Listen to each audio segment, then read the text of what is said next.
కష్టపడాలి, ప్రతి ఒక్కరు దీనికి బాధ్యత వహించాలని చెప్పినారు.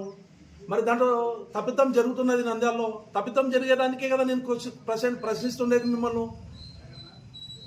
అంతేగాని ప్రశ్నించకూడదు, ఎవరు నోడిపోకూడదు. నీవేమన్నా నియంతవా? నీ డబ్బులు ఎన్ని ఉంటే ఏం చేయాలి? మేము కొంటాం ఎందుకు కొనేది? ఎంతవరకు కొంటావు?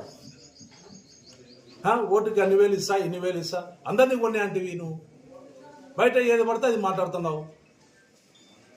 నువ్వు పార్టీ ఆఫీస్లో సజ్జరామకృష్ణ నువ్వు కొనే అంటివి.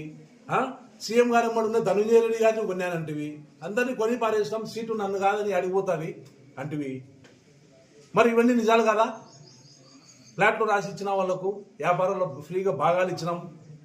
నీ అమ్మడి తిరిగితే వాళ్ళందరూ చెప్పుకుంటూ తిరుగుతున్నారు. నువ్వు చెప్తున్నావు మమ్మల్ని కాదని టికెట్ ఆడిపోతుంది, కట్టేస్తాం, అన్ని హంగుల